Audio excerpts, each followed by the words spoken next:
Well, good morning, everyone. My name is MightyStream. I'm going to do your November the 20th Spiritual Principle Day in a meditation. I hope you're doing well this morning. Looking forward to spending this moment with you. The title of the meditation is Humor as a Practice of Surrender. One of the gifts of recovery is regaining our sense of humor. That comes from the Living Clean book, chapter 7, The Lifelong Practice of Surrender. When we were using, everything was life or death serious. That lifestyle of getting, using, and finding ways and means to get more. Some of us felt like we hadn't laughed for years when we first got to NA. Others of us experienced plenty of laughter out there, directed right at us. You're so thin-skinned, our mates would mock us. Get a sense of humor. While actual events of our using history stay the same, our relationship to them evolves as we grow in recovery. We see fellow NA members finding humor in their past, and we begin to lighten up about the darkness in ours. Our step work reveals a long list of defects that still affect us today. And being able finally to laugh at ourselves as we act out on that shortcoming, yet again, is a strategy that can help us to not beat ourselves up and to be okay with where we are right now. Humor becomes a way we identify, connect, and express empathy and forgiveness for others as well as ourselves. Humor is a practice of surrender. For many of us, humor can also be a hazard. It's a strategy we may use to escape our feelings or avoid being real in our relationships. We sometimes use it to put people down, including ourselves. Self-deprecating humor has a place, but self-ridicule breeds self-doubt. Some of us use humor to survive out there, but in recovery, we aren't living in that life or death cycle. As we become more aware of these issues through working our program and receiving input from our sponsor and others we trust, our relationship to humor may shift. Ideally, the sense of humor we gain in recovery becomes less self-pitying, protective, or aggressive than the one we came in with. And we can finally breathe because we don't take ourselves quite as seriously as we used to. I will try to surrender to levity today. I can laugh at myself without putting myself down and do the same for my fellow addict with love, sensitivity, and wit, if I have a bit of that. Balance. It's talking about balance. Let's take a moment of silence, followed by the we version of the Serenity Prayer. Moment of silence now.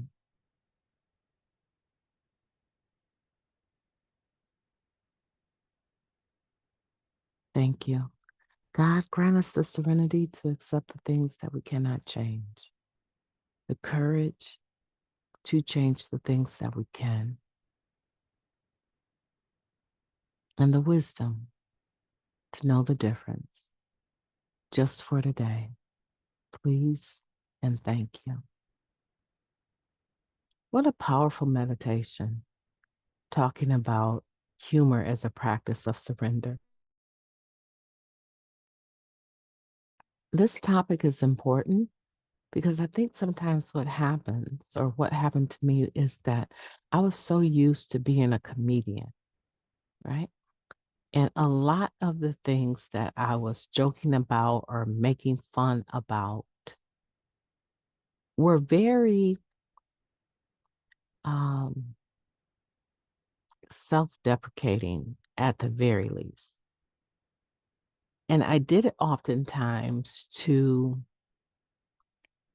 make room for failure, right?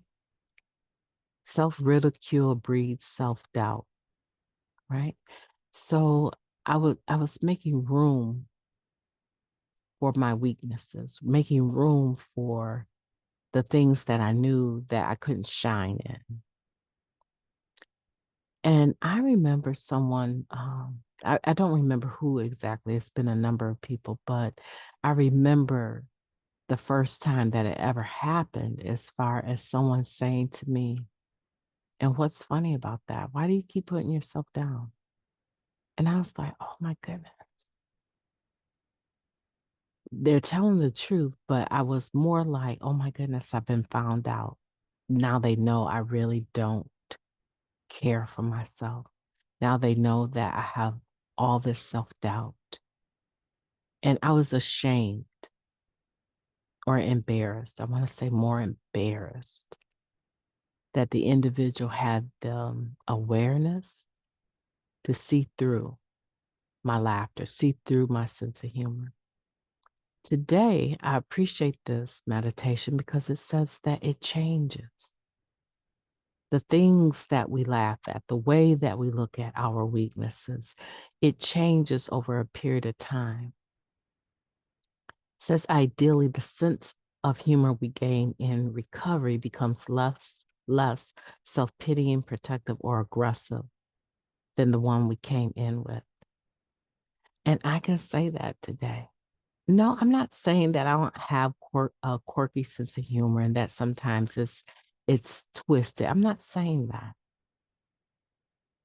But I see less of the sense of humor that I had when I first came in, which was quick to put myself down, make a joke out of it, and also quick to put other people down. That has changed so much for me. It's not the same as it used to be. And I want to make sure that you know that the same thing can change for you. We do this one day at a time, keeping in mind that everything is not as funny as we think it is. And if we're using other people to prop ourselves up and making a joke out of them, that's not okay. But it's also not okay if we do it to ourselves. So today we move forward with this meditation in a spirit of humility and remembering that everything is not as funny as it seems. And sometimes laughing can be that shield or that barrier or that mask that we're wearing. You know, one of my boys, he said recently, I wonder why so-and-so does that. They laugh at everything and they know it's not even funny. He said it's probably nervousness, like a nervous laughter. I said, there's been times you guys have gotten in trouble and I went to correct you and you just kind of smiled and broke into a laugh. And I knew that you weren't laughing at the situation. I knew that you were nervous about what I was about to say. I said, so it's called nervous laughter. And so even we are learning that our sense of humor evolves with our spiritual development, or at least that it should. My name is Mighty Stream. I've enjoyed talking to you today. I hope that you have a day full of balance, sense of humor. Enjoy your day. Have the best day on purpose that you can possibly have. I intend to. Talk to you soon.